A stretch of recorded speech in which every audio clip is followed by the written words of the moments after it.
un sujet assez large que l'on va s'efforcer de vous exposer de la manière la plus concise possible.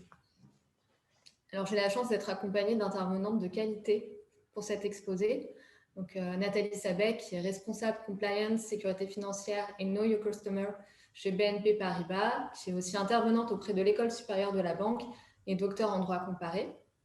Nathalie Dreyfus également, qui a fondé le cabinet Dreyfus et Associés en 2004, qui est conseil en propriété industrielle, expert à la fois près de la Cour d'appel et près du Centre d'arbitrage et de médiation de l'Organisation mondiale de la propriété intellectuelle. Et moi-même, Soraya Zrek, qui suis au cabinet Dreyfus depuis un peu plus de 5 ans et spécialisée en économie numérique. Alors, au programme aujourd'hui, 3 temps. Donc, on va d'abord aborder le parcours client de la banque digitale. Ensuite, on va voir quels sont les défis qui se posent aux banques digitales. Et enfin, y a-t-il des risques spécifiques à la digitalisation? Alors, en introduction, on va déjà voir en fait dans ce webinaire quelles sont les banques concernées. Donc, la banque en ligne et la banque mobile qu'on mentionne aussi en tant que néobanque. Est-ce que la digitalisation des banques fragilise le système bancaire et quels sont les risques qui se posent? Quel est le dispositif de conformité qui impose la réglementation? Et enfin, quel est l'avenir de ces banques digitales? Donc, le parcours client de la banque digitale. Nathalie, je vous laisse la parole. Oui, merci Saraya. Bonjour à tous. Alors, oui, on va commencer par le parcours client de la banque digitale en discutant de 3 points, en présentant 3 points. D'abord, quelle banque, comme on l'a dit, on va lister les différents types de banques dont on parle aujourd'hui. Après, on va clarifier le point sur comment embarquer finalement le client sans le voir dans un modèle complètement digitalisé. Et enfin, sur la supervision finalement qu'on va faire de cette relation à distance, toujours en mode digital. Alors, sur la partie effectivement de quelle banque il s'agit, juste pour clarifier les types de banques dont on entend parler. On parle de banque en ligne, on parle de banque mobile, de néobanque.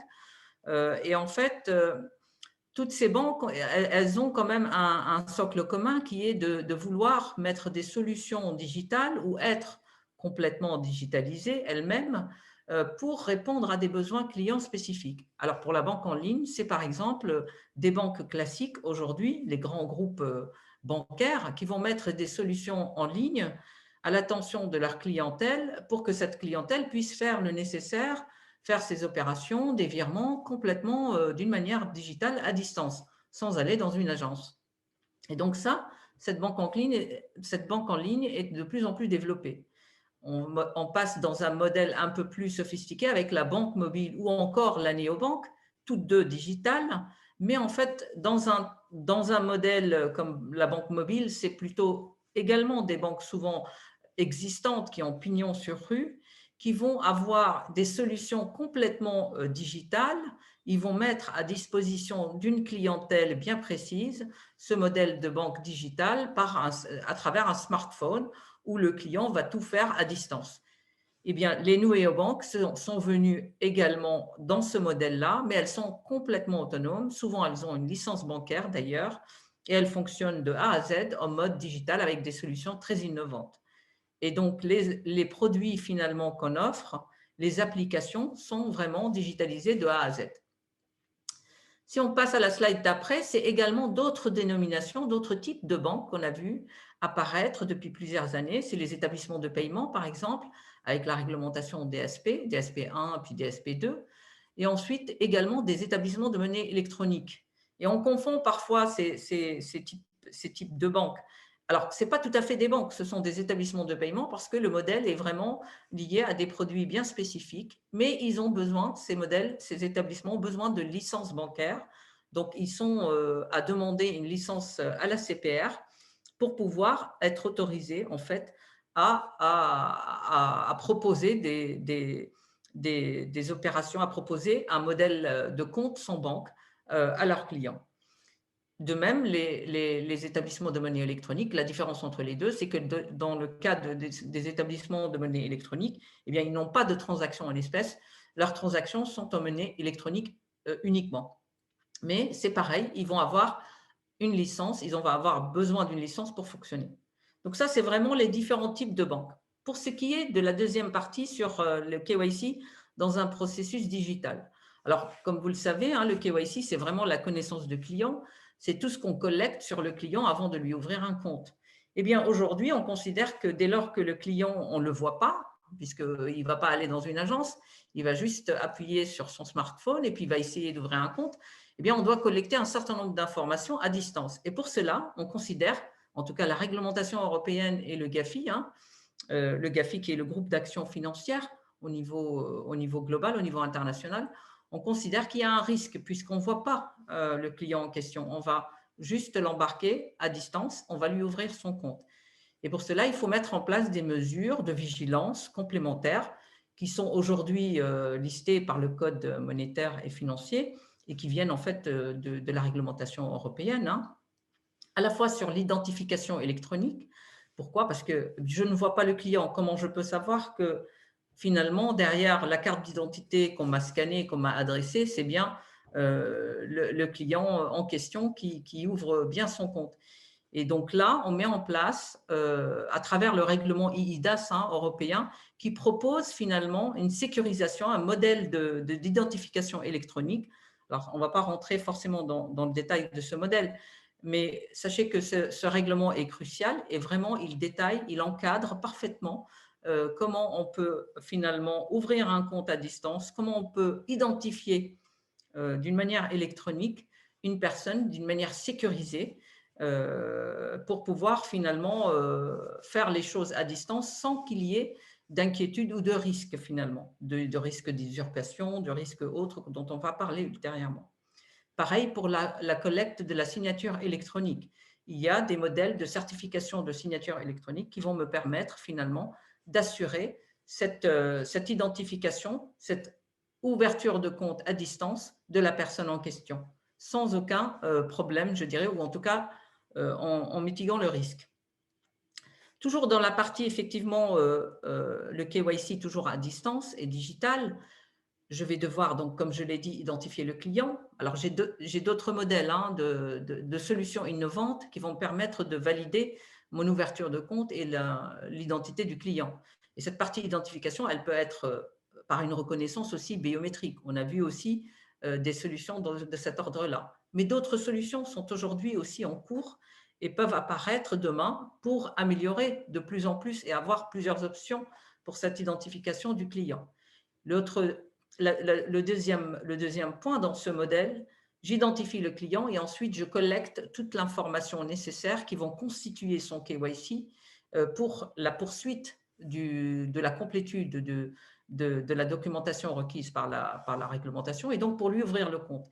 Et pareil, dans ce modèle-là, quand il va scanner par exemple sa carte d'identité, qu'il va l'adresser finalement, eh bien moi qui vais recevoir, moi banque, quand je vais recevoir la carte d'identité, il faut que j'ai des outils qui vont me permettre de certifier que cette carte d'identité finalement, elle est vraie et que la personne derrière, ben, finalement, c'est la bonne personne à qui je vais ouvrir le compte pour qu'il n'y ait pas finalement de risque de blanchiment. C'est ça en fait l'objectif final.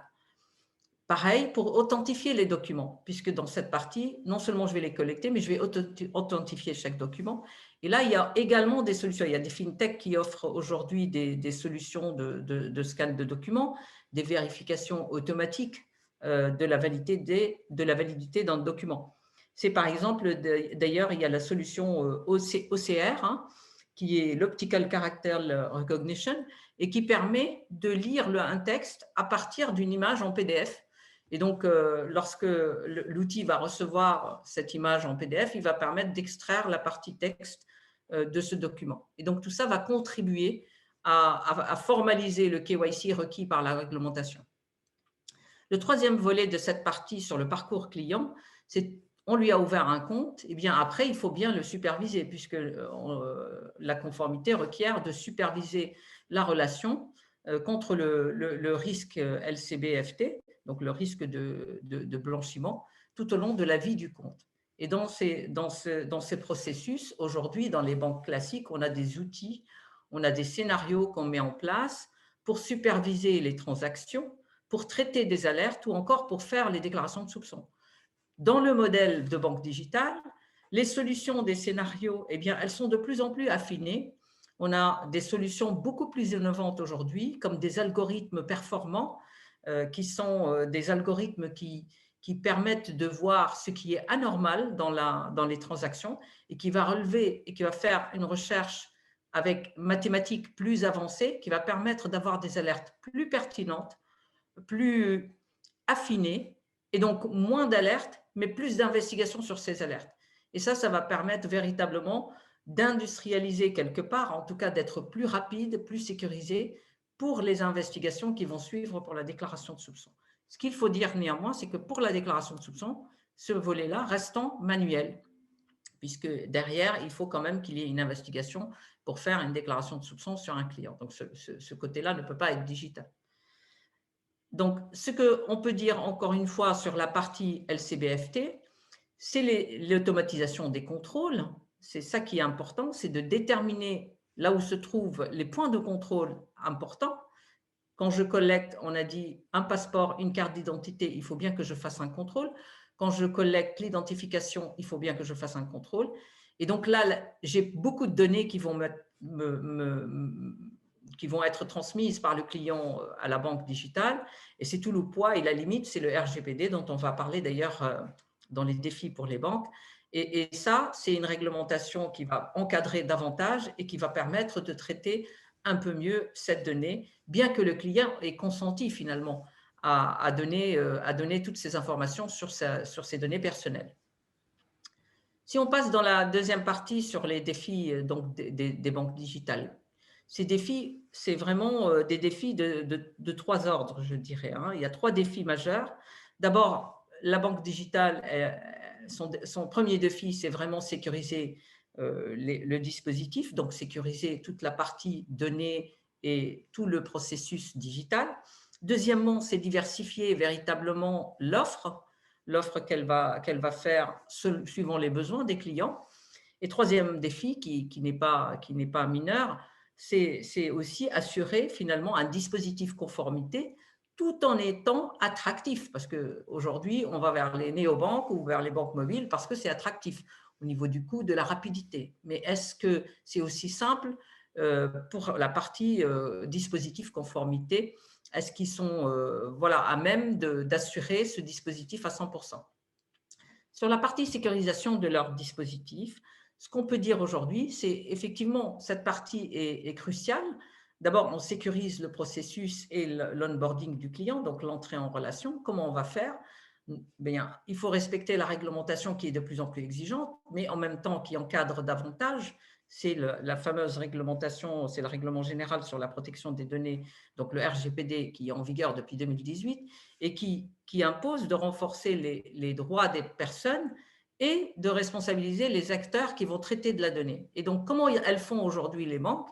Eh bien, elles ont mis en place une gouvernance des données avec un CDO, un Chief Data Officer, qui va être le point d'entrée, le référent en quelque sorte, qui va coordonner et qui va assurer une gestion et une supervision efficace du traitement des données d'une manière globale.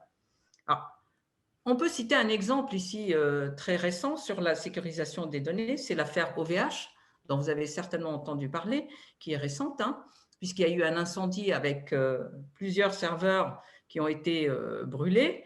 Et donc, deux questions se sont posées, et deux questions majeures. La première question, c'est est-ce que finalement ces données ont été perdues à jamais? On ne sait pas. Et l'autre point, c'est vraiment le problème d'accès. Les utilisateurs n'ont plus eu accès à ces serveurs, donc à toutes leurs données. Donc, d'une part, est-ce que finalement ils vont retrouver un jour leurs données ou pas? On ne sait pas. Et d'autre part, c'est l'accès à la donnée. Alors, on peut aussi citer la solution innovante dont on a parlé, enfin, récemment, on a pu entendre ça dans le 20h, sur les données qu'on va transformer en ADN et qu'on va bien conserver. Et donc, celle-là, on ne va pas la perdre puisqu'elle est sur le long terme. Là aussi, ce sont des solutions qui vont permettre, peut-être, c'est dans l'innovation, dans la transformation de la digitalisation, qui vont permettre demain de sécuriser davantage ces données.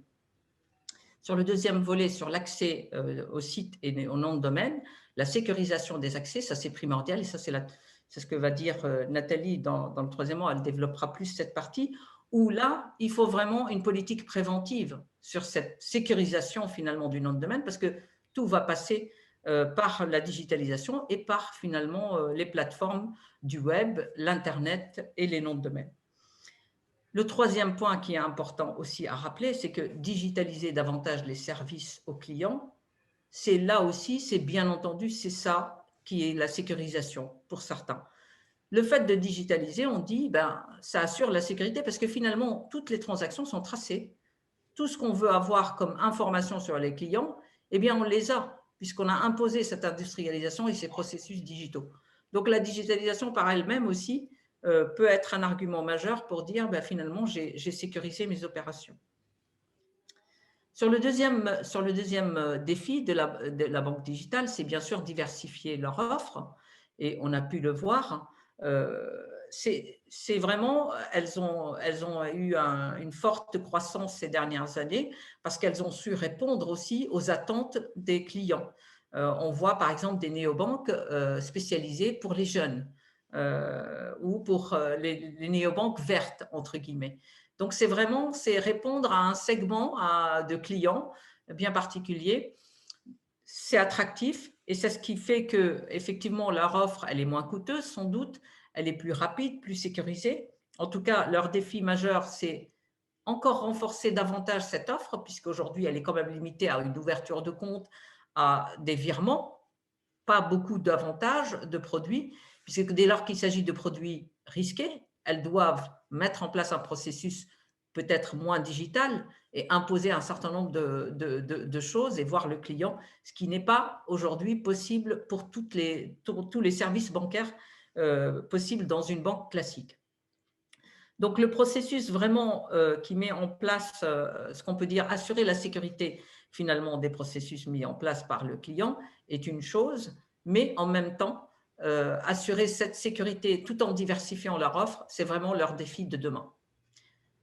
Sur le troisième volet, et ça c'est très important pour les banques, et ça c'est encore un autre défi pour elles, c'est vraiment maintenir cette exigence conformité qui est toujours en mouvement, une réglementation de plus en plus exigeante, une réglementation qui bouge.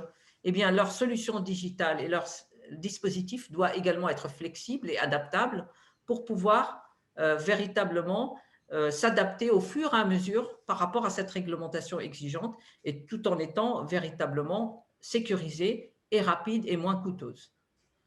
Alors, je ne sais pas si j'avais rajouté, oui, une dernière slide, j'avais rajouté sur ce point, ce qui est important vraiment de retenir, c'est que le dispositif conformité nécessite davantage de solutions digitales flexibles, telles que je l'ai dit, mais l'accroissement de cette réglementation, il faut assurer vraiment un dispositif préventif contre les cyber-attaques et cyber-menaces, et c'est ce qu'on va voir dans la troisième partie de Nathalie.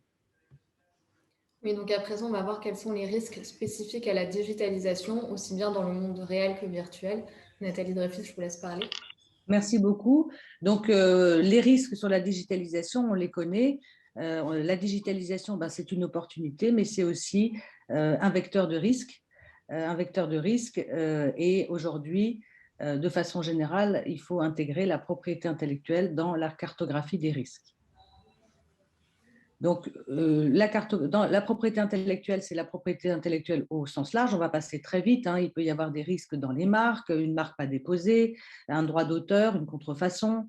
Il peut y avoir des dessins et modèles, si on ne les dépose pas dans les 6 mois, ils sont divulgués, donc ils sont plus valables. Même chose pour les brevets dans l'année. Donc, il y a des risques classiques. Mais quels sont les risques dans le monde virtuel?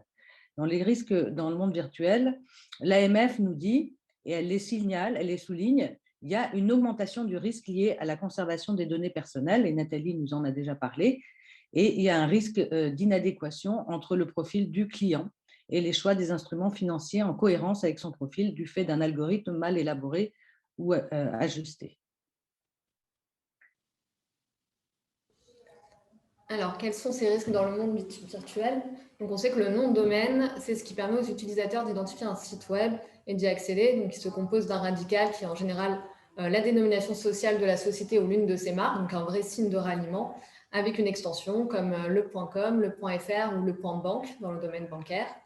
Donc, on a des fraudeurs qui sont assez créatifs. Donc, comme vous pouvez le voir, on a pas mal de types d'atteintes différentes. Donc, la classique, ça va être un faux site web qui usurpe l'identité de la banque et qui prétend fournir ses services. En général, ce faux site web peut être aussi associé à un faux compte, par exemple Twitter ou LinkedIn, pour donner une impression de légitimité et donc mettre l'internaute en sécurité, évidemment, pour mieux le berner.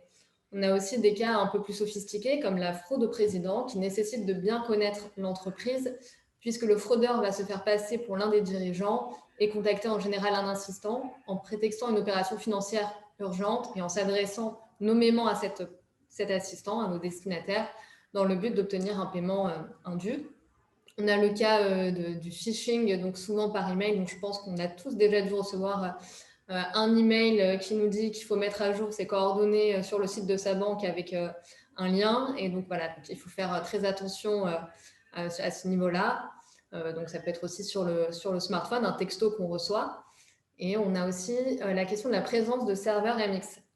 Donc, ce n'est pas parce qu'un nom de domaine ne renvoie vers aucun site qu'il n'est pas dangereux, puisque derrière les serveurs MX, en fait, ce dont on parle, ce sont les serveurs de messagerie, et s'ils sont activés, il y a un risque de phishing, puisque la personne peut envoyer qui elle le souhaite des emails à partir de ce nom de domaine. Donc, c'est important de réagir vite aussi à ces atteintes. Alors, on a un exemple avec l'affaire Vinci du 2 novembre 2016, où en fait, un faux communiqué de presse avait été envoyé par email aux agences de presse comme l'AFP ou à Bloomberg et qui indiquait qu'il y avait des irrégularités dans les comptes de Vinci et que le directeur financier était licencié. Donc, un email très alarmiste. Évidemment, les agences de presse l'ont relayé. Pourquoi? Puisqu'elles se sont faites avoir, puisque le nom de domaine utilisé pour ces emails, c'était le vinci.group, donc qui est très proche du nom de domaine officiel vinci.com, puisqu'on a la reproduction de la dénomination sociale Vinci avec l'extension .group. Et comme on parle souvent du groupe Vinci, voilà, c'est facile de se laisser avoir.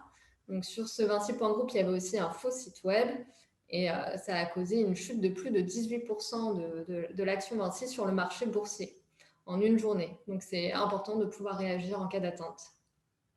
Alors, quelques exemples rapidement. Hein. Donc, comme disait Soraya, on en a tous reçu dans notre boîte mail.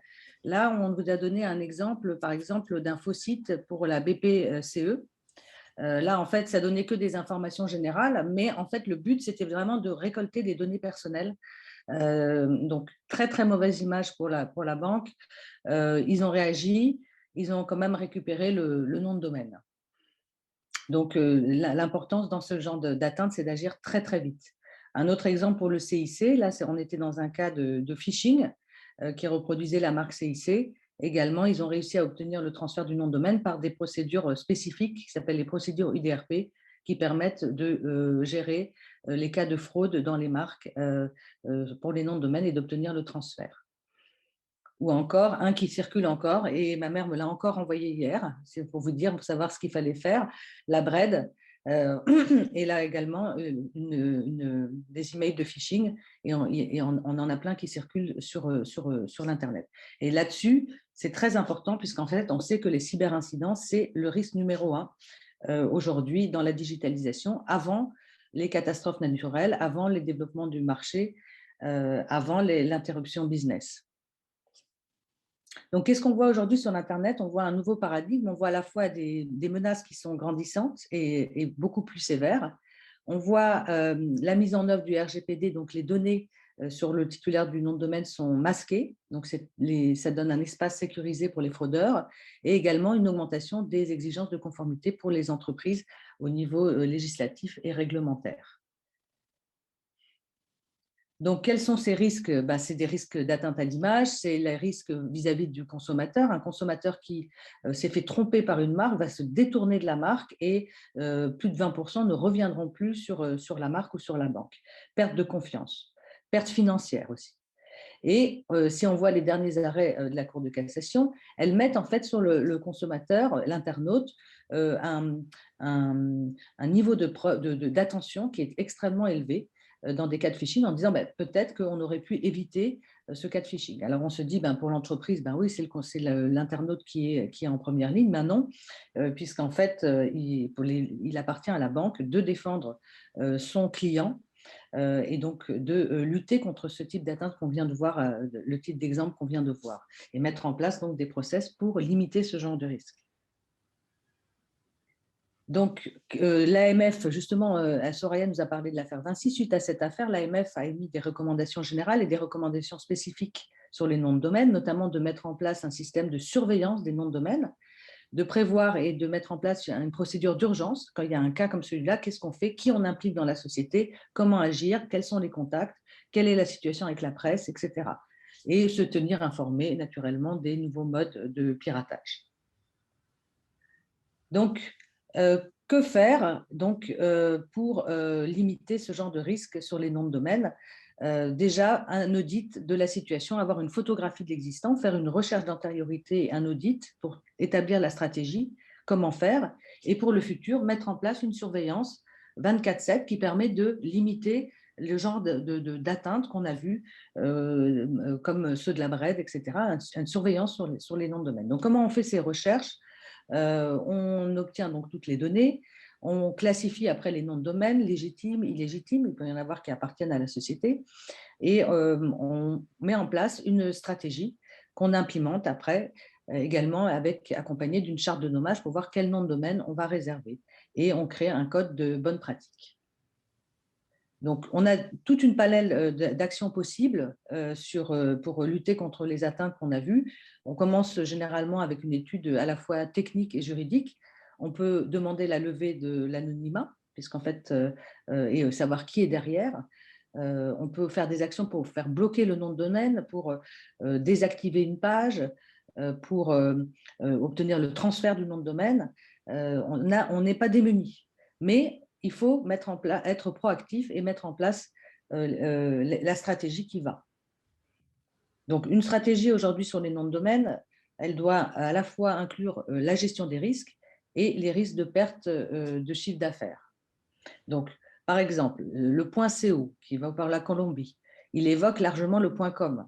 Donc, ce genre de nom de domaine avec un .co ou un .cm pour le Cameroun ou un .group qui sont vraiment corporate, on conseille de ne pas les tolérer et d'agir, soit de les réserver à titre préventif, soit de les agir par une action du type UDRP, donc pour lutter contre la fraude dans les noms de domaine.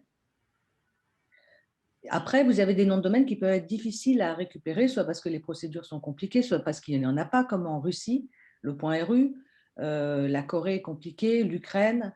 On peut avoir des noms de domaine qui évoquent la liberté d'expression, les .sux. Quand on les voit au démarrage dans des surveillances, qu'il n'y a pas encore de contenu négatif, c'est le moment d'agir. C'est le moment d'agir à titre préventif pour éviter ce qu'on appelle le bad buzz, par exemple. Ou alors, il y a des prescriptions sur les actions. Par exemple, pour le .cn, on ne peut pas agir dans des procédures alternatives de résolution des conflits si le nom de domaine a été réservé depuis plus de 3 ans. Également, plus on attend, plus c'est compliqué d'agir, puisque notamment, il y a on peut appliquer la doctrine anglo-saxonne, la théorie of lashes, le fait de l'inaction pendant un certain temps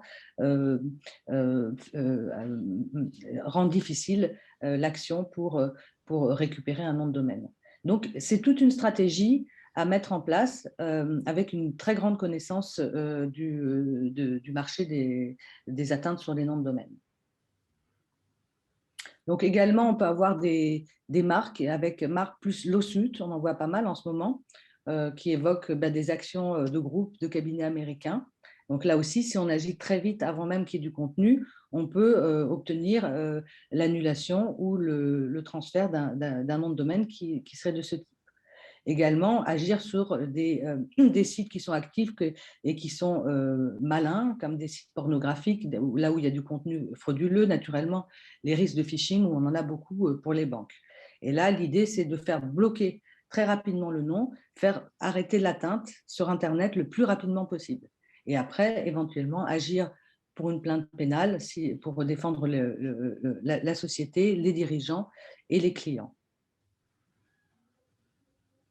Donc, comment est-ce qu'on limite les risques dans le nom de domaine? Et ça s'inscrit vraiment dans cette cartographie des risques. La cartographie des risques, elle doit inclure aujourd'hui la propriété intellectuelle. Et dans la propriété intellectuelle, lorsqu'on est digital, les noms de domaine en priorité. Donc, identifier ces risques dans les noms de domaine et les évaluer, l'intégrer donc dans la cartographie et implémenter un process pour les réduire au maximum. Donc, l'idée, il faut choisir ses batailles. Sur l'Internet, il y a beaucoup d'atteintes. C'est d'arriver à un risque acceptable avec les actions qu'on a vues et tout le palais d'actions qu'on peut avoir qui vont de la cessation du trouble à l'action alternative de résolution du conflit, action pénale, action judiciaire. Et l'idée, c'est d'arriver à un risque acceptable tout en maîtrisant son budget. Alors en conclusion, donc on a pu voir que le poids de la réglementation, ça s'accélère, donc ça pèse sur les entreprises et ça leur coûte cher. Mais on a des fintechs qui peuvent aussi aider à limiter le risque avec, donc comme Nathalie en parlait, tout ce qui est lié à la biométrie, à la signature électronique ou à l'intelligence artificielle. Les banques classiques se dirigent vers les banques plus digitalisées, qui d'ailleurs ne sont pas leurs concurrents, mais sont de vrais partenaires. Et l'avantage, disons, des néobanques, c'est qu'elles peuvent s'adapter plus facilement aux demandes des consommateurs, donc comme ce qui a été dit, donc avec les banques vertes ou avec les banques spécifiques pour les jeunes et les besoins des jeunes. Et voilà, ces néobanques restent encore limitées puisque, en tant qu'établissement de paiement, elles s'appuient quand même sur les banques classiques. Donc, ce qu'on a vu parmi les risques majeurs, c'est les risques d'atteinte à l'image et à la réputation, comme on a pu le voir avec l'exemple de la BRED. Et donc, il faut que le programme de conformité prenne en compte ces risques qu'on a identifiés dans l'audit et la cartographie. Et pour se prémunir, il faut anticiper, donc avec un renforcement du dispositif de propriété intellectuelle. Donc, on identifie les risques et ensuite on les réduit avec la balance, comme on l'a vu, pour agir vraiment sur ce qui est essentiel. Donc, ces risques qui peuvent être liés aux marques, aux brevets, aux dessins et modèles, aux noms de domaine, donc à tous les actifs de propriété intellectuelle. Et voilà, donc il faut élaborer une charte de nommage pour déterminer de quelle manière on enregistre des noms de domaine, qui peut enregistrer des noms de domaine et un code de bonne pratique pour avoir un environnement assez serein dans l'entreprise quand il s'agit d'enregistrer des noms. Et on met en place une surveillance parmi les noms de domaine 24/7 sur la marque corporate. Et lorsqu'on trouve un nom de domaine gênant, on fait une analyse technique et on met en place les actions de défense. Merci à tous. Il ne nous reste plus qu'à vous remercier. On a à peu près tenu le timing. On vous souhaite à tous une très belle après-midi. Si vous avez des questions, n'hésitez pas à nous contacter. On sera ravis ou des observations, on sera ravis d'échanger avec vous. Portez-vous bien et puis à très bientôt. On espère que ce webinaire vous a été utile. Au revoir à tous. Merci.